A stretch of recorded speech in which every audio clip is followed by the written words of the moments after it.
പുസ്തകം 7 അധ്യായം 5. എസ്തപ്പാനോസിന്റെ മരണം, വിശ്വാസപ്രമാണം, അപ്പസ്തോലിന്റെ വിടവാങ്ങൽ. സ്വർഗീയ രാജ്ഞിയുടെ നിറഞ്ഞ സ്നേഹം ഏറെ സ്വീകരിച്ചവനായിരുന്നു വിശുദ്ധ എസ്തപ്പാനോസ്. അദ്ദേഹം അവിടുത്തെ 72 ശിഷ്യന്മാരിലൊരാൾ ആയിരുന്നു. എസ്തപ്പാനോസ് ക്രിസ്തുവിനോടൊപ്പം ചേർന്ന നിമിഷം മുതൽ മാതാവ് അദ്ദേഹത്തെ പ്രത്യേക സ്നേഹവാത്സല്യങ്ങളോടെ പരിഗണിച്ചിരുന്നു. ആദ്യ ദർശനത്തിൽ തന്നെ അവൾ ഒരു കാര്യം തിരിച്ചറിഞ്ഞു. ജീവന്റെ ഉടയവൻ അവനെ തന്റെ പരിശുദ്ധ നാമത്തിന്റെ സംരക്ഷകനും അതിനുവേണ്ടി ജീവൻ അർപ്പിക്കാനായി തിരഞ്ഞെടുത്തവനുമാണെന്ന്. എല്ലാറ്റിലുമുപരി ഈ വിശുദ്ധൻ ധീരനും സ്നേഹമുള്ളവനും ദൈവവരപ്രസാദത്തിന്റെ പ്രവർത്തനങ്ങളോട് ഏറെ തുറവിയുള്ളവനുമായിരുന്നു. ഇപ്രകാരമുള്ള സ്വഭാവമായതിനാൽ പരിശുദ്ധ അമ്മയ്ക്ക് അദ്ദേഹത്തോട് അതീവ വാത്സല്യം തോന്നിയതിൽ അതിശയമില്ല. എസ്തപ്പാനോസിൽ വീരോചിത പുണ്യങ്ങൾ വിളങ്ങി നിന്നിരുന്നു. അതിനാൽ അവൾ അദ്ദേഹത്തിനായി പ്രത്യേക അനുഗ്രഹങ്ങൾ നേടിക്കൊടുത്തു. ദൈവം ഈ ആത്മാവിനെ തന്റെ രക്ഷയുടെ ആദ്യ ഫലങ്ങളിലൊന്നായി രക്തസാക്ഷിത്വ മകുടം നൽകാനിച്ഛിച്ചതിന് അവൾ കൃതജ്ഞതയർപ്പിക്കുകയും ചെയ്തു. വരാനിരിക്കുന്ന അവന്റെ രക്തസാക്ഷിത്വത്തെപ്പറ്റി കർത്താവ് പരിശുദ്ധ മറിയത്തിന് വെളിപ്പെടുത്തിയിരുന്നു. ഏറ്റവും അനുഗ്രഹിക്കപ്പെട്ട ഈ വിശുദ്ധൻ ഈ സ്നേഹപ്രകടനങ്ങൾക്ക് ആദരവോടും ഭക്തിയോടും കൂടി പ്രത്യുത്തരം നൽകി. അയാൾ കരുണയുടെ മാതാവിനെപ്പറ്റി ഏറ്റവും ഉദാത്തമായ സങ്കല്പങ്ങളാണ് പുലർത്തിയിരുന്നത്. ഇപ്രകാരം അമ്മയുടെ അനുഗ്രഹങ്ങൾ അയാൾ നേടിക്കൊണ്ടേയിരുന്നു. അദ്ദേഹം ദൈവരഹസ്യങ്ങൾ അന്വേഷിക്കുകയും പരിശുദ്ധാത്മാവിനാൽ നിറഞ്ഞു വളരുകയും ചെയ്തു. പരിശുദ്ധ അമ്മ അവന്റെ എല്ലാ സംശയങ്ങൾക്കും ഉത്തരം കൊടുക്കുകയും പ്രോത്സാഹിപ്പിക്കുകയും ചെയ്തുകൊണ്ടിരുന്നു. അവനെ വിശ്വാസത്തിൽ ഉറപ്പിക്കുന്നതിനായി സമീപസ്ഥമായിരിക്കുന്ന അവന്റെ രക്തസാക്ഷിത്വത്തെപ്പറ്റി അമ്മ അവന് മുന്നറിയിപ്പ് നൽകിക്കൊണ്ട് ഇപ്രകാരം പറഞ്ഞു: എസ്തപ്പാനോസേ, നീയാണ് കർത്താവിന്റെ രക്തസാക്ഷികളിലെ ആദ്യജാതൻ. തന്റെ മരണമാകുന്ന ദൃഷ്ടാന്തം കാണിച്ചുകൊണ്ട് കർത്താവ് ഇതിന് മാതൃകയായിരിക്കുന്നു. നീ അവന്റെ കാലടികൾ പിന്തുടരും. അപ്രകാരം നീ സ്വന്തം യജമാനന്റെ പ്രത്യേക ആനുകൂല്യം നേടിയ ദാസനും തന്റെ സൈന്യാധിപന്റെ ധീര പോരാളിയുമായിരിക്കും. കർത്താവിന്റെ രക്തസാക്ഷികളുടെ സൈന്യത്തിനു മുൻപേ അവന്റെ കുരിശാകുന്ന പതാക പേറുന്ന ധീരനായി നീ മാറും. ആയതിനാൽ നീ ധീര ഉദാത്തതയുടെ ആയുധം ധരിക്കുക. അവന്റെ വിശ്വാസമാകുന്ന പരിചയം അണിയുക. ഒരു കാര്യം നീ ഉറപ്പായി വിശ്വസിക്കുക: അത്യുന്നതന്റെ ശക്തി ഈ യുദ്ധത്തിൽ നിന്റെയൊപ്പം വസിക്കും.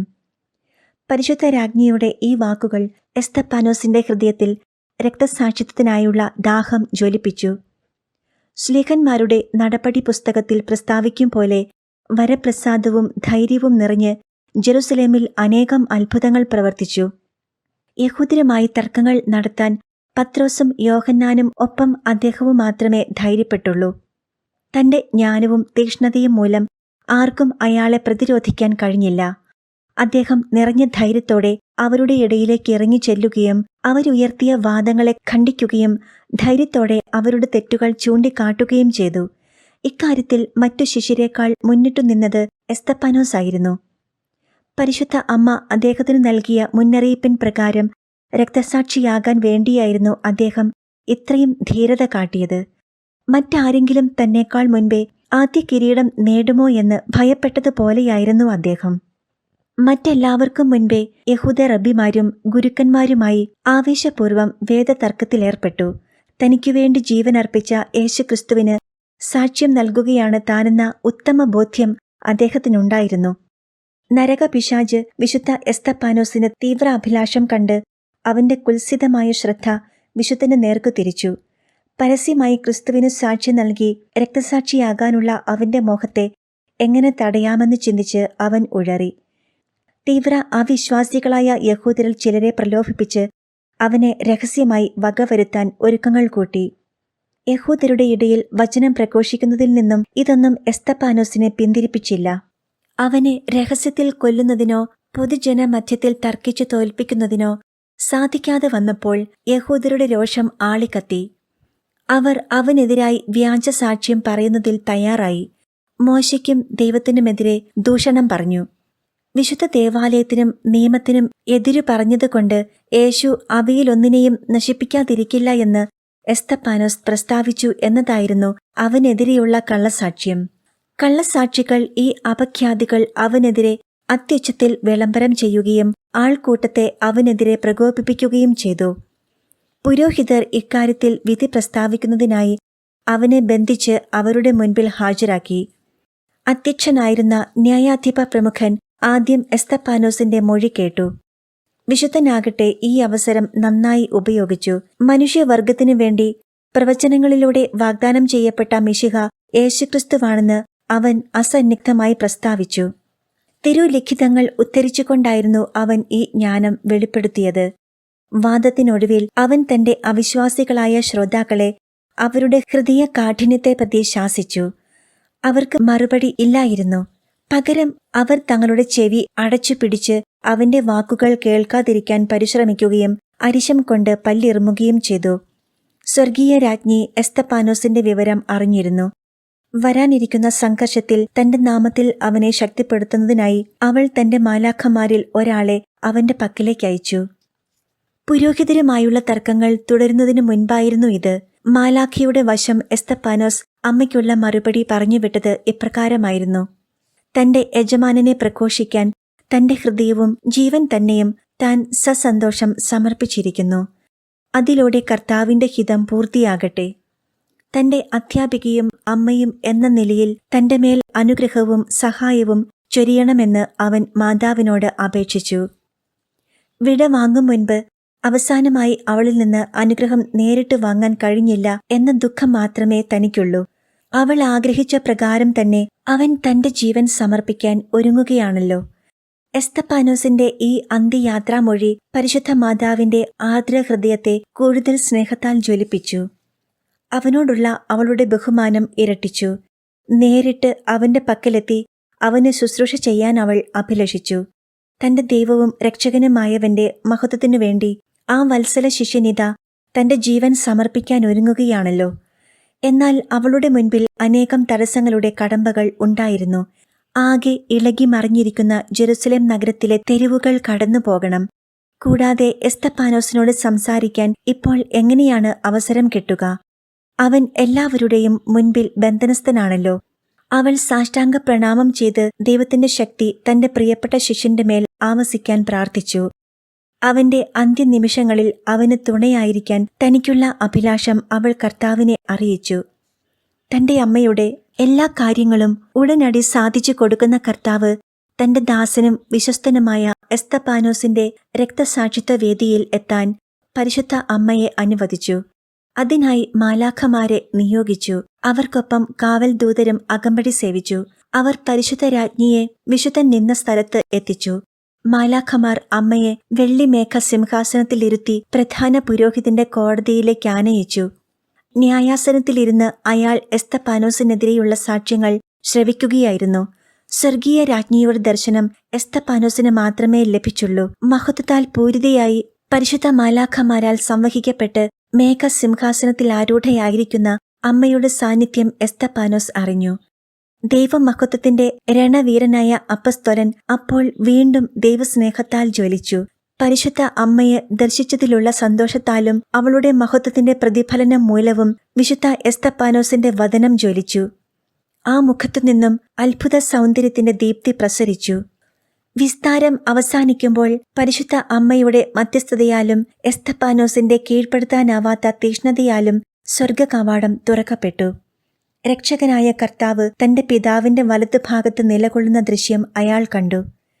തന്റെ സഹായത്തിനായി അവിടുന്ന് നിൽക്കുന്നുവെന്ന സത്യം എസ്തപ്പാനോസ് അറിഞ്ഞു. അദ്ദേഹം തന്റെ മിഴികൾ ഉയർത്തി ഇപ്രകാരം പ്രാർത്ഥിച്ചു: ഇതാ ഞാൻ സ്വർഗം തുറക്കപ്പെട്ടിരിക്കുന്നതും അതിൽ നിന്ന് മഹത്വം പ്രസരിക്കുന്നതും കാണുന്നു. അവിടെ ഈശോ പിതാവിന്റെ വലതുഭാഗത്ത് നിൽക്കുന്നതും ഞാൻ കാണുന്നു. അപ്പസ്തോല പ്രവർത്തനങ്ങൾ 7:55. എന്നാൽ വഞ്ചകരായ യഹൂദരാകട്ടെ ഈ മൊഴികളെ ദൈവദൂഷണമായി പ്രഖ്യാപിച്ചു. അതു കേൾക്കാതിരിക്കാനെന്നവണ്ണം ചെവികൾ പൊത്തി. ദൈവദൂഷണത്തിന് മോശയുടെ നിയമപ്രകാരമുള്ള ശിക്ഷ കല്ലെറിഞ്ഞു കൊല്ലുകയാണ്. അവർ അദ്ദേഹത്തിന് ശിക്ഷ വിധിച്ചു. എന്നിട്ടവർ ഒരു പറ്റം ചെന്നായ്ക്കളെപ്പോലെ അവനെ പുറത്തു കൊണ്ടുപോയി വലിയ ബഹളം കൂട്ടി വലിച്ചിഴച്ചു. ഈ സമയത്ത് പരിശുദ്ധ അമ്മ തന്റെ ആശീർവാദം നൽകി. അവൾ അവനോട് സാന്ത്വനത്തിന്റെയും പ്രോത്സാഹനത്തിന്റെയും വാക്കുകൾ ഓതി. തന്റെ സ്നേഹപ്രകടനത്തിന്റെ തുടർച്ചയെന്നോണം ആ ശിഷ്യനെ തന്റെ മാലാഖമാർക്ക് ഭരമേൽപ്പിച്ചു. അവൾ അവരോടുകൂടെ അന്ത്യം വരെ ആയിരിക്കാനും സ്വർഗത്തിലേക്ക് സംവഹിച്ച് അവന്റെ ആത്മാവിനെ ദൈവകരങ്ങളിൽ ഭരമേൽപ്പിക്കും വരെ അവനെ ശുശ്രൂഷിക്കാനും കൽപ്പന നൽകി. സ്വർഗത്തിൽ നിന്ന് ഇറങ്ങിവന്ന കാവൽ മാലാഖമാരിൽ ഒരാൾ മാത്രം മറ്റുള്ളവരെ എസ്തപ്പാനോസിന് സമീപം വിട്ടിട്ട് പരിശുദ്ധ അമ്മയോടൊപ്പം സെഹിയോൻ ഊട്ടുശാലയിലേക്ക് മടങ്ങുകയും ചെയ്തു. തന്റെ സങ്കേതത്തിലിരുന്നു കൊണ്ട് ആ മഹതി വിശുദ്ധ എസ്തപ്പാനോസിന്റെ രക്തസാക്ഷിത്വ രംഗം ദിവ്യദൃഷ്ടിയാൽ ദർശിച്ചു. എപ്രകാരമാണവർ അവനെ നഗരത്തിൽ നിന്ന് പുറത്തേക്ക് ആക്രമണോത്സുകരായി അലറി വിളിച്ച് ഇവൻ ദൈവദൂഷകനെന്ന് പുലമ്പിയും മരണമർഹിക്കുന്നവനാണെന്ന് പ്രഖ്യാപിച്ചും മുന്നേറുന്നത് അവൾ കണ്ടു. അവരുടെ ഇടയിൽ സാവൂൾ മറ്റേവരെക്കാളും ആവേശത്തോടെ നടക്കുന്നതും കല്ലെറിയാൻ വന്നവരുടെ മേൽവസ്ത്രങ്ങൾക്ക് കാവൽ നിൽക്കുന്നതും കല്ലുകളുടെ വർഷത്തിൽ വിശുദ്ധൻ വീഴുന്നതും അവന്റെ മുറിവുകളിൽ നിന്ന് രക്തം വാർന്നു വീഴുന്നതും അവൾ കണ്ടു. ചിലർ അവന്റെ ശിരസിൽ നിന്ന് പ്രവഹിച്ച രക്തത്താൽ അഭിഷിക്തരാകുന്നതും അവൾ ദർശിച്ചു. ഇത്ര ക്രൂരമായ രീതിയിൽ രക്തസാക്ഷിത്വം അണിഞ്ഞവനോടുള്ള അമ്മയുടെ ആർദ്രത നിസ്സീമമായിരുന്നു. എന്നാൽ അതിനെയൊക്കെ മറികടക്കുന്നതായിരുന്നു വിശുദ്ധ എസ്തപ്പാനോസ് പ്രദർശിപ്പിച്ച അപാരമായ ധീരതയും ക്ഷമയും. എത്ര മഹത്തായ രക്തസാക്ഷിത്വം! കീഴ്പ്പെടുത്താൻ ശത്രുക്കൾക്കാവാതിരുന്ന രക്തസാക്ഷി.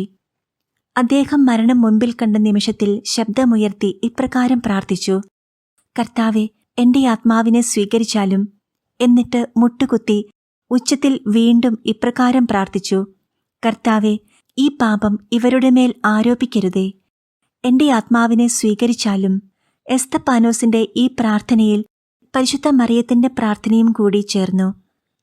കുരിശിൽ കിടന്ന് ഈശോ തന്റെ ശിഷ്യർക്കു വേണ്ടി പ്രാർത്ഥിച്ച് ക്ഷമിച്ചതുപോലെ ഇതാ ഒരു ശിഷ്യനും ഗുരുവിനെ പോലെ തന്റെ ആത്മാവിനെ തന്റെ സ്രഷ്ടാവും രക്ഷകനുമായവന് സമർപ്പിക്കുന്നു. ഇതു ദർശിച്ച പരിശുദ്ധ അമ്മ അത്യധികം ആനന്ദം കൊണ്ടു. യഹൂദരുടെ കല്ലേറിന്റെ പെരുമഴയിൽ ദേഹമാസകലം മുറിവുകളേറ്റ് വിശുദ്ധ എസ്തപ്പാനോസ് ജീവൻ വെടിഞ്ഞു. എന്നിട്ടും അവന്റെ ശത്രുക്കളുടെ ശത്രുത ശമിച്ചില്ല. പരിശുദ്ധ മാലാഖമാർ ദേഹം ത്യജിച്ച ദേഹിയെ ദൈവസന്നിധിയിലേക്ക് നിത്യതയുടെ കിരീടധാരണത്തിനായി സംവഹിച്ചു. അതേ ദിവസം തന്നെ ജെറുസലേമിലെങ്ങും വലിയ മർദ്ദനം സഭയ്ക്കെതിരെ പൊട്ടിപ്പുറപ്പെട്ടു. സാവൂളിന്റെ ക്രൂരകൃത്യങ്ങളെപ്പറ്റി സുവിശേഷകൻ വിവരിക്കുന്നുണ്ട്. അയാൾ നഗരത്തിലെങ്ങും ചുറ്റി സഞ്ചരിച്ച് ക്രിസ്തുവിന്റെ അനുയായികളെ തേടിപ്പിടിക്കാനും അവരെ നാടുവാഴിമാരുടെ മുൻപിൽ ഹാജരാക്കി കുറ്റാരോപണം ചെയ്യിക്കാനും ഉത്സുകനായി. അനേകം വിശ്വാസികളെ അയാൾ ബന്ധിച്ച് പീഡിപ്പിക്കുകയും മതമർദ്ദനവേളയിൽ കൊല്ലുകയും ചെയ്തു. പുരോഹിതരും നിയമജ്ഞരും ക്രിസ്തീയ വിശ്വാസികൾക്കെതിരെ നടത്തിയ ഈ മർദ്ദനം അതിഭീകരമായിരുന്നു. മോശയുടെ നിയമത്തെ സംരക്ഷിക്കാനുള്ള അത്യാവേശത്താലായിരുന്നു ഇതെല്ലാം ചെയ്തത്. ഗലാത്യ 1:13. എന്നാൽ അതിലുപരി മറ്റൊരു കാരണം കൂടിയുണ്ടായിരുന്നു. അത് എന്തെന്ന് ആ ഭീകരത അനുഭവിച്ചവർ പോലും തിരിച്ചറിഞ്ഞിരുന്നില്ല. വചനം പ്രഘോഷിക്കാനായി ശിഷ്യന്മാർ എല്ലായിടത്തും സഞ്ചരിക്കുകയും ക്രിസ്തുവാകുന്ന രക്ഷകനെ അറിയിക്കുകയും ചെയ്യുമ്പോഴും അവർക്ക് ഏക മനസ്സോടും ഒരു പൊതു കൂട്ടായ്മയോടും കൂടി ആ പ്രഘോഷണങ്ങൾ നിർവഹിക്കാനുള്ള പൊതുതത്വങ്ങൾ ക്രോഡീകരിക്കപ്പെട്ടിരുന്നില്ല എന്ന ചിന്ത പരിശുദ്ധ അമ്മയെ അലട്ടിയിരുന്നു. പരസ്പര വ്യത്യാസങ്ങളില്ലാതെ വചനമറിയിച്ചാൽ മാത്രമേ വിശ്വാസി സമൂഹം ഒന്നിച്ചു നിൽക്കുകയും ഒരേ സത്യങ്ങൾ ഏറ്റുപറയുകയുമുള്ളൂ. അതിനും പുറമെ ശിഷ്യന്മാരെല്ലാവരും അധികം വൈകാതെ ലോകമെങ്ങും പോയി സുവിശേഷം അറിയിക്കേണ്ടതുമുണ്ടായിരുന്നു. ലോകത്തിന്റെ നാനാഭാഗങ്ങളിൽ അവർ പ്രഘോഷണം ചെയ്യുമ്പോൾ അവരുടെ പ്രമാണങ്ങളിലും പ്രഘോഷിക്കപ്പെടുന്ന സത്യങ്ങളിലും ഐക്യം ഉണ്ടാകണം. എങ്കിൽ മാത്രമേ വിശ്വാസികൾ ക്രിസ്തീയതയുടെ പൂർണ്ണതയിലേക്ക് വളരുകയുള്ളൂ. ആയതിനാൽ ഈ സത്യങ്ങളെയെല്ലാം സംഗ്രഹിച്ച് ഏതാനും വാചകങ്ങളിൽ ഉൾക്കൊള്ളിച്ച് സൗകര്യപൂർവം ഏവർക്കും സ്വീകാര്യമായ രീതിയിലാക്കാനും അപ്രകാരം എല്ലാ സഭാ സമൂഹങ്ങളും പരസ്പരം ആത്മീയ ഐക്യത്തിലും വിശ്വാസ സ്ഥിരതയിലും ഉറപ്പിക്കപ്പെടാനും പരിശുദ്ധ അമ്മ തന്റെ അപാര ജ്ഞാന വെളിച്ചത്തിൽ തീരുമാനിച്ചു. സഭകൾക്കിടയിൽ അടിസ്ഥാനപരമായ യാതൊരു വിശ്വാസ ഭിന്നതകളും ഉണ്ടാകാതിരിക്കാനും സുവിശേഷമാകുന്ന മഹാസൗധം മുഴുവൻ ഏറ്റവും ഉറപ്പുള്ള തൂണുകളിൽ ഉറപ്പിക്കാനും ഇതാവശ്യമാണെന്നവൾ കണ്ടു. ഒറ്റ അടിത്തറയെ അവയ്ക്കുണ്ടാകാൻ പാടുള്ളൂ. ഈ ദൗത്യത്തിന്റെ അടിയന്തര പ്രാധാന്യം മനസ്സിലാക്കി അത് നടപ്പിലാക്കാനുള്ള തയ്യാറെടുപ്പ് നടത്തിക്കൊണ്ട് പരിശുദ്ധ അമ്മ കർത്താവിന്റെ മുൻപിൽ തന്റെ അർത്ഥന സമർപ്പിച്ചു. ഈ ആഗ്രഹം അവളിൽ ഉണർത്തിയതും കർത്താവ് തന്നെയായിരുന്നു. തുടർന്ന് അവൾ 40 ദിവസത്തോളം ഈ നിയോഗം വെച്ച് ഉപവസിച്ച് പ്രാർത്ഥിച്ചു. സാഷ്ടാംഗ പ്രണാമങ്ങൾ അർപ്പിച്ചും മറ്റനേകം ആധ്യാത്മിക അഭ്യാസങ്ങൾ നടത്തിയും കഴിഞ്ഞു. അപ്പസ്തോലന്മാരുടെ പ്രാർത്ഥനകൾക്ക് മറുപടി നൽകുന്നതിനോടൊപ്പം വിശ്വാസത്തിന്റെ പ്രതീകം തയ്യാറാക്കുന്നതിനുള്ള സഹായവും കർത്താവ് അവർക്ക് വാഗ്ദാനം ചെയ്തു. പരിശുദ്ധ മാതാവിന് കർത്താവ് വിശ്വാസ പ്രമാണത്തിന്റെ ഓരോ വാക്കും ഉപവാക്യവും നിർദ്ദേശിച്ചു കൊടുത്തു. ഇവയെല്ലാം പ്രാവർത്തികമാക്കാൻ പരിശുദ്ധ അമ്മ പ്രാപ്തിയുള്ളവളായിരുന്നു. ഇപ്പോൾ ഇതാ മുൻപേ നിശ്ചയിക്കപ്പെട്ടിരുന്ന കാര്യങ്ങളുടെ സാക്ഷാത്കാരത്തിനുള്ള സമയം സമാഗതമായിരിക്കുന്നു. ഇവയെല്ലാം തന്റെ മാതാവിന്റെ ഹൃദയത്തിൽ നവമായി സ്ഥാപിച്ചുറപ്പിക്കേണ്ടത് ആവശ്യമാണെന്ന് അവിടുന്ന് കരുതി. അതുമൂലം ക്രിസ്തുവിന്റെ നാവിൽ നിന്നു തന്നെ അടിസ്ഥാന പ്രമാണങ്ങൾ അരുളി ചെയ്യപ്പെടേണ്ടതുണ്ടായിരുന്നു. സാർവത്രിക സഭയുടെ സ്ഥിരചിഹ്നമായി ഒന്നിനെ ഉയർത്താനുള്ള ആഗ്രഹം വിശുദ്ധ പത്രോസിലും മറ്റുള്ളവരിലും അവിടുന്ന് ഉണർത്തി. ഇതിനുള്ള ഉചിത സമയവും എടുക്കേണ്ട നടപടികളും എന്തായിരിക്കണമെന്നതിനെ സംബന്ധിച്ച് ആലോചനയ്ക്കായി അവർ സ്വർഗീയ രാജ്ഞിയുടെ പക്കലെത്തി. അവർ 10 ദിവസം ഒരുമിച്ച് പ്രാർത്ഥിക്കാൻ ഒരുമിച്ച് കൂടി. ഈ ക്ലേശകരമായ ദൗത്യ നിർവഹണത്തിന് പരിശുദ്ധാരൂപിയുടെ നിറവ് അവരിലുണ്ടാകേണ്ടിയിരുന്നു. ഈ സമയം പരിശുദ്ധ അമ്മയുടെ 40 ദിന ഉപവാസം അതിന്റെ അവസാന പാദത്തിലെത്തിയിരുന്നു. 12 അപ്പസ്തോലന്മാരും 10 ദിവസത്തെ ഉപവാസത്തിനായി അമ്മയോടൊപ്പം ഒരുമിച്ച് കൂടി. അവസാന ദിവസത്തിൽ പത്രോസ് അവരുടെ മധ്യേ എഴുന്നേറ്റ് നിന്ന് ഇപ്രകാരം പറഞ്ഞു: എന്റെ പ്രിയ സഹോദരരെ, കർത്താവ് തന്റെ അനന്ത കരുണയാലും നമ്മുടെ രക്ഷകനും കർത്താവുമായ യേശുക്രിസ്തുവിന്റെ അനന്ത യോഗ്യതകളാലും ഇതാ തന്റെ സഭയെ നിറഞ്ഞനുഗ്രഹിക്കുകയും അതുവഴി അനേകം മനുഷ്യരെ സഭയിൽ ചേർത്തുകൊണ്ട് അതിന് മഹത്വം ചാർത്തുകയും ചെയ്തിരിക്കുന്നല്ലോ. ഈ ഒരു ലക്ഷ്യം മുൻനിർത്തി അത്യുന്നതൻ അനേകം അത്ഭുതങ്ങളും അടയാളങ്ങളും പ്രവർത്തിച്ചിരിക്കുന്നതും നാം കാണുന്നു. അവയെല്ലാം നാൾതോറും നമ്മുടെ ശുശ്രൂഷകളിലൂടെ മഹത്വപ്പെടുകയും ചെയ്യുന്നു. അയോഗ്യരായ നമ്മെ അവിടുന്ന് തിരഞ്ഞെടുത്ത് തന്റെ ദിവ്യാഭിലാഷത്തിന്റെ ഉപകരണങ്ങളാക്കി. അങ്ങനെ അവന്റെ നാമത്തിന് മഹത്വമണയ്ക്കാൻ ഇടയാക്കുകയും ചെയ്തു. ലോകം നമ്മെ ഞെരുക്കുന്നുണ്ട്. ഇപ്രകാരമുള്ള പ്രതികൂലങ്ങൾ നാം നമ്മുടെ പടത്തലവനും രക്ഷകനുമായവനെ കൂടുതൽ ആശ്രയിക്കുന്നതിനു വേണ്ടിയാണ്. തന്റെ സഭാനൗക കാറ്റു നിറഞ്ഞ കപ്പൽ പായയുടെ ആനുകൂല്യത്താൽ സുരക്ഷിതമായി നിത്യവിശ്രമത്തിന്റെ തുറമുഖത്തെത്തിച്ചേരാനാണ് ദൈവം ആഗ്രഹിക്കുന്നത്. ശിഷ്യഗണങ്ങളെല്ലാം ഉന്നത പുരോഹിതന്റെ ക്രോധത്തിൽ നിന്നും രക്ഷപ്പെട്ട് സമീപ പ്രദേശത്തുള്ള നഗരങ്ങളിലെങ്ങും ചുറ്റി സഞ്ചരിച്ച് രക്ഷകനായ കർത്താവിന്റെ സുവിശേഷം അറിയിച്ചുകൊണ്ടിരിക്കുന്നു. നമ്മുടെ കർത്താവ് നമുക്ക് തന്ന നിർദ്ദേശമനുസരിച്ച് അധികം വൈകാതെ നാം എല്ലാം ലോകത്തിന്റെ നാനാഭാഗങ്ങളിൽ സുവിശേഷം അറിയിക്കേണ്ടിയിരിക്കുന്നു. മത്തായി 28:19. നമുക്ക് ഒരേയൊരു മാമോദീസ മാത്രമാണ് വിശ്വാസത്തിലേക്ക് സ്വീകരിക്കപ്പെടാനുള്ള വാതിൽ. അതുപോലെ തന്നെ സഭാംഗങ്ങൾക്ക് വിശ്വസിക്കാനുള്ളതും ഒരേ ഒരു പ്രമാണം മാത്രമാകുന്നു. അതിനാൽ ഇവിടെ ഏകമനസ്സായി സമ്മേളിച്ചിരിക്കുന്ന നാം നമ്മുടെ കർത്താവിനെ സംബന്ധിച്ച ദിവ്യരഹസ്യങ്ങളെല്ലാം കൃത്യമായും വ്യക്തമായും സകല ജനപദങ്ങളെയും പഠിപ്പിക്കേണ്ടിയിരിക്കുന്നു. അങ്ങനെ പരസ്പര വിരുദ്ധമായ അഭിപ്രായങ്ങൾക്ക് പകരം ഒരേ പ്രമാണത്തിൽ നാം വിശ്വാസമർപ്പിക്കണം. കർത്താവ് നമ്മെ പഠിപ്പിച്ച ആ സത്യം ഇവിടെ ഓർക്കുക: 2-3 പേർ എന്റെ നാമത്തിൽ ഒരുമിച്ച് കൂടുമ്പോൾ അവരുടെ മധ്യത്തിൽ ഞാനുണ്ടായിരിക്കും. മത്തായി 18:20. ഈ വചനത്തിൽ നമുക്ക് വിശ്വാസമർപ്പിക്കാം. അവിടുന്ന് നമ്മെ തന്റെ ദിവ്യാരൂപിയുടെ ശക്തിയാൽ സഹായിക്കും. അവിടുന്ന് എല്ലാം വ്യക്തമായി നിർവചിച്ചു തരും. അങ്ങനെ തന്റെ സഭയിൽ നിലനിൽക്കേണ്ടതും മാറ്റമില്ലാത്തതുമായ കൽപ്പനയാൽ പരിശുദ്ധ സഭയിൽ സ്ഥാപിക്കപ്പെടേണ്ട വിശ്വാസ പ്രമാണങ്ങളെ വ്യക്തമാക്കി തരുമെന്ന് നാം പ്രതീക്ഷിക്കുന്നു. അവിടെ കൂടിയിരുന്ന അപ്പസ്തോലന്മാരെല്ലാവരും പത്രോസിന്റെ ഈ നിർദ്ദേശത്തെ ഒന്നായി പിന്തുണച്ചു. തുടർന്ന് പത്രോസ് കുർബാന അർപ്പിച്ചു. പരിശുദ്ധ മറിയത്തിനും അപ്പസ്തോല സമൂഹത്തിനും ദിവ്യകാരുണ്യം നൽകി. തുടർന്ന് അവർ സാഷ്ടാംഗ പ്രണാമം ചെയ്ത് പരിശുദ്ധാത്മാവിന്റെ ആഗമനത്തിനായി തീക്ഷ്ണമായി പ്രാർത്ഥിച്ചു. പ്രാർത്ഥന തുടർന്നപ്പോൾ ഇടിമുഴക്കത്തിന്റെ ആരവം കേട്ടു. പരിശുദ്ധാത്മാവിന്റെ ആഗമനത്തിന്റെ അടയാളമായിരുന്നു ആ ശബ്ദം. ആ നിമിഷത്തിൽ ഊട്ടുശാല പ്രകാശത്താൽ നിറഞ്ഞു. അത്ഭുതകരമായ മഹത്വം തെളിഞ്ഞ ആ വേളയിൽ അവരെല്ലാം പരിശുദ്ധാത്മാവിനാൽ പൂരിതരായി. തുടർന്ന് പരിശുദ്ധ മറിയം അപ്പസ്തോലന്മാരോട് ഓരോ രഹസ്യം നിർവചിക്കാൻ ആവശ്യപ്പെട്ടു. അത് അവർക്ക് പരിശുദ്ധാരൂപി വെളിപ്പെടുത്തി കൊടുക്കുന്നതിന് അനുസരിച്ചാകട്ടെയെന്ന് കൽപ്പിച്ചു. ആദ്യം വിശുദ്ധ പത്രോസ്ലീഹായാണ് സംസാരിച്ചത്. തുടർന്ന് താഴെ വിവരിക്കുന്ന ക്രമത്തിൽ മറ്റുള്ളവരും. 1. വിശുദ്ധ പത്രോസ്. ആകാശവും ഭൂമിയും സൃഷ്ടിച്ച സർവശക്തനായ പിതാവായ ദൈവത്തിൽ ഞാൻ വിശ്വസിക്കുന്നു. 2 വിശുദ്ധ അന്ത്രയോസ്. അവിടുത്തെ ഏകപുത്രനായ നമ്മുടെ കർത്താവായ യേശുക്രിസ്തുവിൽ ഞാൻ വിശ്വസിക്കുന്നു. 3, 4 വിശുദ്ധ വലിയ യാക്കോബ്. ഈ പുത്രൻ പരിശുദ്ധാത്മാവിനാൽ കന്യകാമറിയത്തിന്റെ ഗർഭത്തിൽ ഉരുവായി എന്നു ഞാൻ വിശ്വസിക്കുന്നു. 5 വിശുദ്ധ യോഹന്നാൻ. അവൻ പന്തിയോസ് പീലാത്തോസിന്റെ കാലത്ത് പീഡകൾ സഹിക്കുകയും മരിക്കുകയും ചെയ്തു. 6, 7 വിശുദ്ധ തോമ. അവൻ പാതാളത്തിലിറങ്ങി 3-ാം ദിവസം മരിച്ചവരിൽ നിന്നും ഉയർത്തു. 8 വിശുദ്ധ ചെറിയ യാക്കോബ്. സ്വർഗത്തിലേക്കെഴുന്നള്ളി സർവശക്തനായ പിതാവിന്റെ വലത് ഭാഗത്ത് ഉപവിഷ്ടനായി. 9 വിശുദ്ധ പീലിപ്പോസ്. അവിടെ നിന്നും മരിച്ചവരെയും ജീവിക്കുന്നവരെയും വിധിക്കാൻ അവൻ വീണ്ടും വരും. 10 വിശുദ്ധ ബർത്തലോമിയോ. പരിശുദ്ധാത്മാവിൽ ഞാൻ വിശ്വസിക്കുന്നു. 11 വിശുദ്ധ മത്തായി. പരിശുദ്ധ കത്തോലിക്ക സഭയിലും പുണ്യാത്മാക്കളുടെ കൂട്ടായ്മയിലും വിശ്വസിക്കുന്നു. 12 വിശുദ്ധ ശെമയോൻ. പാപപ്പൊറുതിയിൽ ഞാൻ വിശ്വസിക്കുന്നു. 13 വിശുദ്ധ തദേവൂസ്. ശരീരത്തിന്റെ ഉയിർപ്പിൽ ഞാൻ വിശ്വസിക്കുന്നു.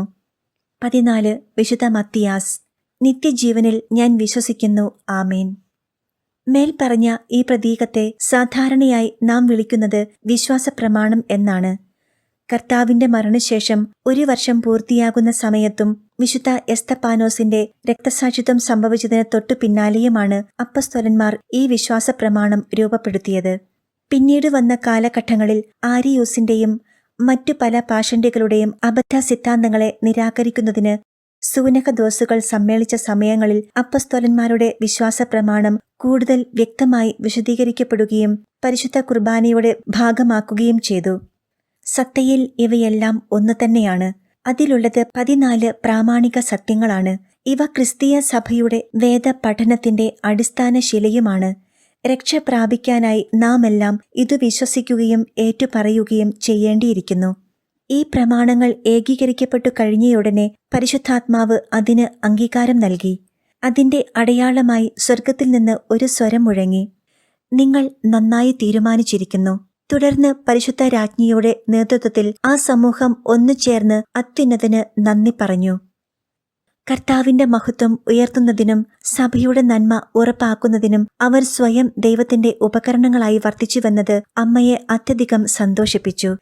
തന്റെ വിശ്വാസത്തിന്റെ പ്രകടനമെന്ന നിലയിലും വിശ്വാസി സമൂഹത്തിന് മാതൃക എന്ന നിലയിലും പരിശുദ്ധ രാജ്ഞി പത്രോസിന്റെ പാദാന്തികത്തിൽ പ്രണാമമർപ്പിച്ചുകൊണ്ട് ഉച്ചസ്വരത്തിൽ അപ്പോൾ രചിച്ചു പൂർത്തിയാക്കിയ വിശ്വാസപ്രമാണം ഉരുവിട്ടു. അപ്രകാരം അവൾ തനിക്കുവേണ്ടിയും വിശ്വാസി സമൂഹത്തിനു വേണ്ടിയും ആദ്യമായി വിശ്വാസപ്രമാണം ഏറ്റുചൊല്ലി.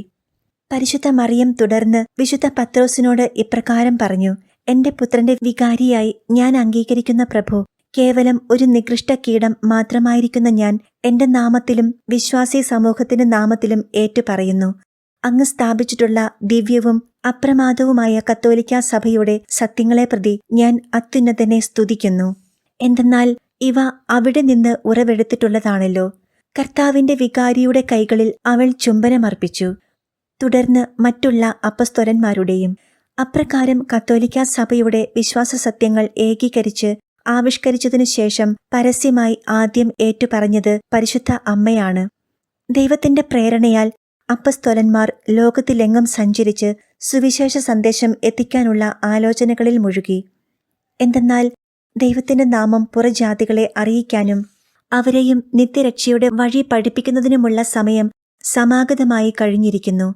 ഇക്കാര്യത്തിൽ പ്രത്യേകമായി ദൈവഹിതം അറിയാനും ആരൊക്കെ ഏതെല്ലാം രാജ്യങ്ങളിൽ പോകണമെന്ന് തീരുമാനിക്കുന്നതിനും വേണ്ടി അവർ പരിശുദ്ധ അമ്മയുടെ ഉപദേശം തേടി. അവർ തുടർന്നുള്ള 10 ദിവസങ്ങളിൽ ഈ നിയോഗത്തിനായി ഉപവാസ പ്രാർത്ഥനയിൽ മുഴുകി. സ്വർഗാരോഹണത്തെ തുടർന്ന് പരിശുദ്ധാത്മാവിന്റെ വരവിനു വേണ്ടി അവർ ആരംഭിച്ച ഉപവാസ രീതി തുടർന്നും പ്രധാനപ്പെട്ട ദൗത്യങ്ങൾ ഏറ്റെടുക്കുന്നതിനു മുൻപ് പതിവാക്കിയിരുന്നു. വിശ്വാസപ്രമാണം സ്ഥാപിക്കുന്നതിനു മുൻപ് ചെയ്തതുപോലെ തന്നെ ഉപവാസത്തിന്റെ സമാപനത്തിൽ ക്രിസ്തുവിന്റെ വികാരി പരിശുദ്ധ കുർബാന അർപ്പിക്കുകയും പരിശുദ്ധ അമ്മയ്ക്കും അപ്പസ്തോലന്മാർക്കും ദിവ്യകാരുണ്യം നൽകുകയും ചെയ്തു. കുർബാനയ്ക്കു ശേഷം അവരെല്ലാം അമ്മയോടൊപ്പം പ്രാർത്ഥനയിൽ മുഴുകി. അവർ തീക്ഷ്ണതയോടെ പരിശുദ്ധാത്മാവിന്റെ പ്രചോദനത്തിനായി പ്രാർത്ഥിച്ച് ദൈവഹിതമറിയാൻ കാത്തിരുന്നു. അതിന് അവസാനം കുറിച്ചുകൊണ്ട് ഒരു അത്ഭുതകരമായ പ്രകാശം ഊട്ടുശാലയിൽ നിറയുകയും ഒരു അശരീരിവാക്യം അവർ കേൾക്കുകയും ചെയ്തു. എന്റെ വികാരിയായ പത്രോസ് നിങ്ങൾ ഓരോരുത്തരും പോകേണ്ട പ്രവേശ്യകൾ ഏതെന്ന് അറിയിക്കും. ഞാനായിരിക്കും എന്റെ വെളിച്ചത്താലും അരൂപിയാലും അയാൾക്ക് മാർഗനിർദ്ദേശം നൽകുക. സഭയുടെ ആഗോള തലവനെന്ന നിലയിൽ പത്രോസിന് നൽകിയിരിക്കുന്ന സഭയിലെ സ്ഥാനം മറ്റുള്ളവർക്ക് കാണിച്ചു കൊടുക്കാനും ഉറപ്പിക്കാനുമായിട്ടാണ് അപ്പസ്തോലന്മാർ ഓരോരുത്തരെയും നിയമിക്കുന്ന കാര്യം പത്രോസിന് വിട്ടുകൊടുത്തത്. അപ്പസ്തോലന്മാർക്കൊപ്പം ലോകത്തെല്ലായിടത്തും എല്ലാ കാലവും പത്രോസിന്റെയും പിൻഗാമികളുടെയും അധികാരം ഇപ്രകാരം അംഗീകരിക്കപ്പെടേണ്ടിയിരുന്നു. അപ്പസ്തോലന്മാർക്ക് ഒരു പുതിയ പ്രകാശത്തിന്റെ നിറവും അറിവും നൽകപ്പെട്ടു. തങ്ങളെ ഓരോരുത്തരെയും ഏതേതു ജനപദങ്ങളിലേക്കും ദേശങ്ങളിലേക്കുമാണോ അയക്കുന്നത് അതാതു ദേശങ്ങളിലെ ജനങ്ങളെ സംബന്ധിച്ചുള്ള എല്ലാ അറിവുകളും അവർക്ക് നൽകപ്പെട്ടു. അത്യുന്നതൻ അവർക്ക് വരാനിരിക്കുന്ന പ്രതിസന്ധികളെ നേരിടാൻ വേണ്ട ധൈര്യം നൽകി. ബഹുദൂരം സഞ്ചരിക്കാനുള്ള ശരീരലാഘവത്വവും ഉത്സാഹവും പ്രദാനം ചെയ്തു. ഇക്കാര്യത്തിൽ ഭാവിയിൽ അവരെ സഹായിക്കാൻ മാലാഖമാർ ഉണ്ടായിരിക്കും. ദൈവസ്നേഹത്തിന്റെ ജ്വാല അവരിൽ എരിഞ്ഞു. സാധാരണ മനുഷ്യജീവിതാനുഭവത്തിന് അതീതവും അത്ഭുതകരവുമായ അനുഭവത്താലെരിഞ്ഞ് അവർ സ്വർഗത്തിലെ ശ്രാപ്പന്മാരെ പോലെ ഉയർത്തപ്പെട്ടു. പരിശുദ്ധ അമ്മ ഈ സംഭവങ്ങൾക്കെല്ലാം സാക്ഷിയായി അവിടെയുണ്ടായിരുന്നു. ദൈവിക ശക്തി അപ്പസ്തോലന്മാരിൽ കൂടി പ്രവർത്തിക്കുന്നത് അവൾ നേരിട്ട് മനസ്സിലാക്കി. എന്തെന്നാൽ മറ്റെല്ലാവരെയും കാൾ കൂടുതലായി ആ വേളയിൽ ദൈവാരൂപി അവളിൽ ജ്വലിച്ചുകൊണ്ടിരുന്നു. എല്ലാ സൃഷ്ടികൾക്കും മേലെ സവിശേഷമായി അവൾ ഉയർത്തപ്പെട്ടു. ആ അവസ്ഥയിൽ അതിനനുയോജ്യമായ രീതിയിൽ സവിശേഷങ്ങളായ വരദാനങ്ങളും ചൊരിയപ്പെട്ടു. അരൂപിയുടെ സമൃദ്ധിയാൽ സകല സൃഷ്ടികളെക്കുറിച്ചും ഉള്ള ജ്ഞാനം അവൾക്ക് ലഭിച്ചിരുന്നു. അപ്രകാരം തന്നെ ശിഷ്യഗണം സഞ്ചരിക്കാൻ പോകുന്ന ദേശങ്ങളെപ്പറ്റിയും അവിടങ്ങളിലെ ജനപദങ്ങളെപ്പറ്റിയും വ്യക്തമായ അറിവുകളും അവളിൽ നിവേശിപ്പിച്ചു. അപ്പസ്തോലന്മാർക്ക് ലഭിച്ച അറിവ് അവൾക്കും ദൈവം നൽകിയിരുന്നു. പരിശുദ്ധ അമ്മയ്ക്ക് നൽകപ്പെട്ട ജ്ഞാനം അവർ ആരോട് പ്രഘോഷിക്കാൻ പോകുന്നുവോ ആ മനുഷ്യരെപ്പറ്റി വ്യക്തിപരമായ അറിവ് അവൾക്കുണ്ടായിരുന്നു. ഏറ്റവും ഉന്നതർ മുതൽ ഏറ്റവും എളിയവർ വരെയുള്ള സകല വിശുദ്ധരെയും ഹൗവായുടെ മക്കളായ എല്ലാ പാപികളെയും ദൈവം ഭരമേൽപ്പിച്ചിരിക്കുന്നത് മറിയത്തിന്റെ കൈകളിലാണ്. അമ്മയുടെ മധ്യസ്ഥതയിലൂടെ മാത്രമേ അവളുടെ പുത്രന്റെ കരങ്ങളിൽ നിന്നും അനുഗ്രഹങ്ങൾ വാങ്ങാൻ സാധിക്കുകയുള്ളൂ. അതിനാൽ ഏറ്റവും വിശ്വസ്തയായ ഈ മധ്യസ്ഥയും കൃപാവരത്തിന്റെ കാര്യസ്ഥയുമായ അമ്മ തന്റെ മക്കളെയെല്ലാം നല്ലതുപോലെ അറിഞ്ഞിരിക്കണമല്ലോ. അവളാണ് എല്ലാവരുടെയും കാവലാൾ. അതിനാൽ അമ്മയ്ക്ക് സകലരെയും സംബന്ധിച്ച അറിവുകൾ കേവലം ബിംബരൂപത്തിൽ മാത്രമല്ല പകരപ്പെട്ടത്. അപ്പസ്തോലർ അവരുടെ പ്രഘോഷണം ആരംഭിച്ച സമയങ്ങളിൽ അവരുടെ അനുഭവങ്ങളെല്ലാം അവൾ നേരിട്ടറിയുകയും അനുഭവിക്കുകയും ചെയ്തിരുന്നു. അവരുടെ അധ്വാനങ്ങളും അപകടങ്ങളും അവർക്കെതിരെ പൈശാചിക ശക്തികൾ നടത്തിയ ആക്രമണങ്ങൾ അവൾ അറിഞ്ഞിരുന്നു. അവരുടെ പ്രാർത്ഥനകളും യാചനകളും ഒപ്പം സകല വിശ്വാസികളുടെയും പ്രാർത്ഥനകളും അവൾ മനസ്സിലാക്കിയിരുന്നു. അതിനാൽ അവരുടെ ആവശ്യങ്ങൾ അറിഞ്ഞ് തന്റെ ശക്തിയാൽ അവരെ സഹായിക്കാനും തന്റെ മാലാഖമാരെ അയച്ച് ശക്തിപ്പെടുത്താനും ചിലപ്പോൾ നേരിട്ട് സഹായം എത്തിക്കുന്നതിനും അമ്മയ്ക്ക് കഴിഞ്ഞു. ദൈവം ഉള്ളിൽ നിവേശിപ്പിച്ച ബിംബങ്ങളിൽ കൂടി മാത്രമല്ല മറ്റൊരു മാർഗത്തിൽ കൂടിയും പരിശുദ്ധ അമ്മയ്ക്ക് അറിവുകൾ ലഭിച്ചിരുന്നു. ദൈവത്തെ നിത്യവും ദർശിക്കാനുതകുന്ന അമൂർത്ത ദർശനത്തിന്റെ വരമായിരുന്നു അത്. എന്നാൽ ഈ രണ്ടു ജ്ഞാനമണ്ഡലങ്ങളും പരസ്പരം വ്യത്യാസപ്പെട്ടിരിക്കുന്നു. അപ്പസ്തോലന്മാരുടെയും മറ്റ് വിശ്വസ്തരായ സുവിശേഷ പ്രവർത്തകരുടെയും അധ്വാനങ്ങളെ ദൈവനിവേശിത ദൃഷ്ടിയാൽ ദർശിച്ച വേളകളിൽ അവരുടെ അധ്വാനങ്ങളിൽ പങ്കാളിയാകുന്ന നിത്യതയുടെ വിശുദ്ധ അനുഭൂതിയിൽ അവൾ മുഴുകിയിരുന്നു. എന്നാൽ പരിശുദ്ധ അമ്മ അവരുടെ കഷ്ടതകളെ ഇന്ദ്രിയ അനുഭവ ബിംബങ്ങളിൽ കൂടി ദർശിച്ച വേളകളിൽ ഐന്ദ്രികമായ വികാരങ്ങൾ അവൾ അനുഭവിച്ചില്ല. ഭൂമിയിലായിരിക്കുവോളം അറിവിന്റെ ദാനം അവളിൽ നിറഞ്ഞിരിക്കാൻ കർത്താവ് തിരുമനസ്സായി. തന്റെ ഐന്ദ്രിക ജീവിതത്തിനുമേൽ അവൾക്കും പൂർണ്ണ നിയന്ത്രണം ഉണ്ടായിരുന്നു. അതിനാൽ അവൾ തന്റെ ജീവനെ നിലനിർത്താൻ ആവശ്യമായ കാര്യങ്ങളിൽ മാത്രമേ ശ്രദ്ധിച്ചിരുന്നുള്ളൂ. ഇപ്രകാരം ലാവണ്യം നിറഞ്ഞ് മാലാഖമാർക്കും വിശുദ്ധർക്കും അഭിലഷണീയമായ മാതൃകയായി സ്വർഗീയ രാജ്ഞി വിളങ്ങി. ദൈവത്തിന്റെ എല്ലാ നന്മകളും അമ്മയിൽ വിളങ്ങി പ്രകാശിച്ചിരുന്നതിനാൽ വിശുദ്ധഗണം അവളെപ്പറ്റി സ്തുതിസ്തോത്രങ്ങൾ അർപ്പിച്ച് ദൈവത്തെ മഹത്വപ്പെടുത്തി. അപ്പസ്തോലന്മാർ ഓരോരുത്തരും ജെറുസലേം വിട്ട് ലോകത്തിന്റെ നാനാഭാഗങ്ങളിലേക്ക് യാത്ര ആരംഭിച്ചു. പാലസ്തീനായുടെ ഭാഗങ്ങൾ കിട്ടിയവരാണ് ആദ്യം യാത്രയായത്. അവരിൽ പ്രഥമൻ വലിയ യാക്കോബായിരുന്നു. മറ്റുള്ളവർ കുറച്ചുകാലം കൂടി ജെറുസലേമിൽ കഴിയേണ്ടിയിരുന്നു. എന്തെന്നാൽ കർത്താവിന്റെ ആഗ്രഹപ്രകാരം ആ ദേശത്ത് കുറച്ചുകാലം കൂടി സുവിശേഷം അറിയിക്കുകയും മറ്റു ജനതകൾക്കു മുൻപേ യഹൂദർ സഭയിലേക്ക് ആനയിക്കപ്പെടുകയും ചെയ്യേണ്ടിയിരുന്നു. പുറം ജാതികളെക്കാളും നന്ദിഹീനരായിരുന്നെങ്കിലും രക്ഷാകര ദൗത്യത്തിന്റെ ഫലങ്ങൾ വാഗ്ദാനം ചെയ്യപ്പെട്ടത് ഈ സമൂഹത്തിനായിരുന്നല്ലോ. ഇതിനുശേഷം അപ്പസ്തോലന്മാരെല്ലാവരും മുൻ തീരുമാനപ്രകാരം തങ്ങൾക്ക് നിശ്ചയിക്കപ്പെട്ട അന്യദേശങ്ങളിലേക്ക് യാത്രയായി. പരിശുദ്ധ അരൂപിയുടെ പ്രചോദനങ്ങൾ സ്വീകരിച്ചും പരിശുദ്ധ അമ്മയുടെ ഉപദേശങ്ങൾ ശിരസാ വഹിച്ചും വിശുദ്ധ പത്രോസിന്റെ മാർഗനിർദ്ദേശങ്ങൾ അനുസരിച്ചുമാണ് അവർ യാത്രയായത്. അവർ പുറപ്പെടും മുൻപ് കർത്താവിന്റെ വിശുദ്ധ സ്ഥലങ്ങൾ സന്ദർശിച്ചു. ഗെത്സമൻ തോട്ടം, കാൽവരി, വിശുദ്ധ കബറിടം, ബഥാനിയ തുടങ്ങി ഓർമ്മിക്കപ്പെടേണ്ട സ്ഥലങ്ങളിലെല്ലാം പോയി. അത്യധിക വികാരവായ്പോടും നിറമിഴികളോടും കൂടിയാണ് കർത്താവിന്റെ പാദസ്പർശത്താൽ വിശുദ്ധമായ ഓരോ ഇടവും അവർ സന്ദർശിച്ചത്. അതിനുശേഷം അവർ സെഹിയോൻ ശാലയിലെത്തി. അവിടെയാണല്ലോ ഏറ്റവും പ്രധാനപ്പെട്ട ദിവ്യരഹസ്യം ആവിഷ്കരിക്കപ്പെട്ടത്. അവിടെ വെച്ച് അവർ വീണ്ടും സ്വർഗീയ രാജ്ഞിയുടെ സഹായവും സംരക്ഷണവും അനുഗ്രഹാശസ്സുകളും യാചിച്ചു. അമ്മ അവരെ ഓരോരുത്തരെയും മാധുര്യപൂർണമായ വാക്കുകളാൽ സന്തോഷിപ്പിച്ചും സ്വർഗീയ നന്മകൾ നൽകിയും യാത്രയാക്കി. അവരിൽ ഓരോരുത്തർക്കും അവൾ തന്റെ പുത്രന് ധരിക്കാൻ നൽകിയിരുന്നതുപോലുള്ള മേൽവസ്ത്രങ്ങൾ സമ്മാനിച്ചു. തവിട്ടും ചാരനിറവും കലർന്നതായിരുന്നു ആ വസ്ത്രങ്ങൾ. ഈ വസ്ത്രം നിർമ്മിക്കുന്നതിന് അവൾ പരിശുദ്ധ മാലാഖമാരുടെ സഹായം സ്വീകരിച്ചു. അപ്പസ്തോലന്മാരെല്ലാവരും മുൻപ് തങ്ങളുടെ ഗുരു ധരിച്ചിരുന്ന അതേ വസ്ത്രം ധരിച്ചാണ് യാത്രയായത്. എന്തെന്നാൽ അവർ എല്ലാവരും തങ്ങളുടെ വേഷത്താൽ തന്നെ ക്രിസ്തുവിന്റെ ശിഷ്യരായി അറിയപ്പെടണമെന്ന് അവർ ആഗ്രഹിച്ചു. അതിനും പുറമെ അവരിൽ ഓരോരുത്തരുടെയും ഉയരത്തിനു ചേർന്ന വിധം ഓരോ കുരിശും നിർമ്മിച്ചു കൊടുത്തുവിട്ടു. അത് അവർക്ക് വിശ്വാസ സാക്ഷ്യമാകാനും പ്രതിസന്ധികളിൽ ആശ്വാസമേകാനും വേണ്ടിയായിരുന്നു. അവരുടെ യാത്രകളിൽ അവർ ആ കുരിശ് കൂടെ കൊണ്ടു നടന്നു. മരണം വരെയും അവർ അത് സംവഹിച്ചിരുന്നു. അവർ തങ്ങളുടെ പ്രഘോഷണ വേളകളിൽ ഉച്ചത്തിൽ കുരിശിന്റെ മഹത്വം വിളംബരം ചെയ്തിരുന്നു. അതിൽ പ്രകോപിതരായ ക്രൂരഭരണാധിപന്മാർ കുരിശുപയോഗിച്ചു തന്നെ അവരെ പീഡിപ്പിക്കുകയും അവരിൽ ചിലരെ നരകിപ്പിച്ചു വധിക്കുന്നതിൽ ആഹ്ലാദിക്കുകയും ചെയ്തു. ഇതുകൂടാതെ പരിശുദ്ധ അമ്മ ഓരോ അപ്പസ്തോലനും ഓരോ ലോഹപ്പെട്ടി സമ്മാനമായി കൊടുത്തയച്ചിരുന്നു. ആ പെട്ടിക്കുള്ളിൽ കർത്താവിന്റെ ശിരസിൽ ചാർത്തിയ മുൾമുടിയിൽ നിന്ന് അടർത്തിയെടുത്ത 3 മുള്ളുകൾ വീതം നിക്ഷേപിച്ചിരുന്നു. അതോടൊപ്പം തന്റെ പുത്രന്റെ ജനന സമയത്ത് പൊതിഞ്ഞ വസ്ത്രത്തിന്റെ ചില ചെറിയ ഭാഗങ്ങളും അഗ്രചർമ്മ വേളയിലും പീഡാസഹന വേളയിലും ചൊരിഞ്ഞ രക്തകണങ്ങളൊപ്പിയ വസ്ത്രത്തിന്റെ ചെറിയ ഭാഗങ്ങളും കൂടി വച്ചിരുന്നു. സ്വർഗത്തിന്റെ അമ്മയും ഭണ്ഡാര സൂക്ഷിപ്പുകാരിയും എന്ന നിലയിൽ അവൾ ആ തിരുശേഷിപ്പുകളൊക്കെയും എത്രയും ജാഗ്രതയോടും കരുതലോടും കൂടി സൂക്ഷിച്ച് വച്ചിരുന്നു. അപ്പസ്തോലന്മാരെ അത് ഭരമേൽപ്പിക്കാൻ വേണ്ടി അവൾ അവരെ വിളിച്ചുകൂട്ടി. അവൾ അവരോട് ഇപ്രകാരം പറഞ്ഞു: ഈ തിരുശേഷിപ്പുകൾ ഓർമ്മയ്ക്കായി കരുതുക. അവ അവരുടെ യാത്രകളിൽ അവരെ ധന്യരാക്കും. അവരുടെ ഏറ്റവും അനർഘമായ സമ്പാദ്യങ്ങളുമായിരിക്കും. എന്തെന്നാൽ അവയിലൂടെ അവർക്ക് തന്റെ ദിവ്യപുത്രനെ സംബന്ധിച്ച സജീവവും വ്യക്തവുമായ ഓർമ്മകൾ സമ്മാനിക്കും. അവരെ അവൻ തന്റെ സ്വന്തം മക്കളായി കരുതി സ്നേഹിക്കുകയും അത്യുന്നത ദൈവത്തിന്റെ ശുശ്രൂഷകരായി ആദരിക്കുകയും ചെയ്യുന്നതിന്റെ അടയാളമായിരിക്കുകയും ചെയ്യുമത്. ഇതു പറഞ്ഞ ശേഷം തിരുശേഷിപ്പുകൾ അവർക്കു കൈമാറി.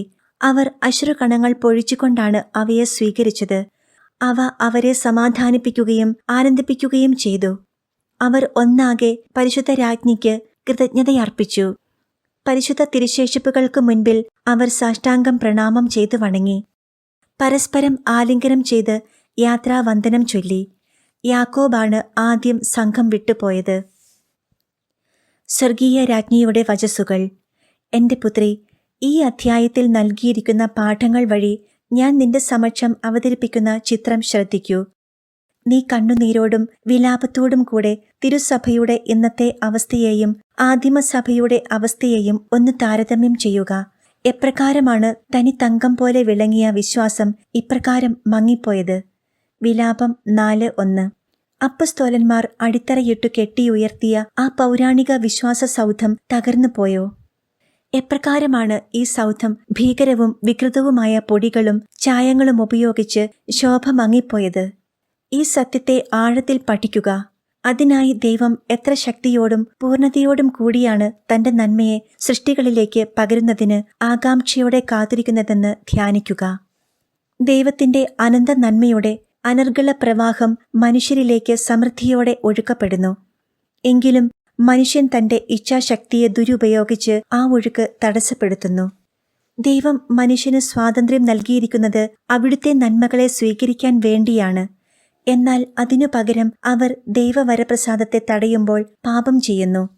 അതുവഴി അവിടുത്തെ അനന്തസ്നേഹം വ്രണിതമായി വിലപിക്കുന്നു. മനുഷ്യൻ ഇങ്ങനെ കൃപാവരം തടയാതിരുന്നാൽ അവന്റെ ആത്മാവും ദൈവികതയും പൂരിതമാകുകയും ദൈവത്തിന്റെ സത്തയിൽ പങ്കുപറ്റി സായുജ്യമടയുകയും ചെയ്യും. അത് വീണുപോയവരെ പൊടിയിൽ നിന്നുമുയർത്തും. ആദത്തിന്റെ ദരിദ്രരായ സന്തതികളെ ധന്യരാക്കും.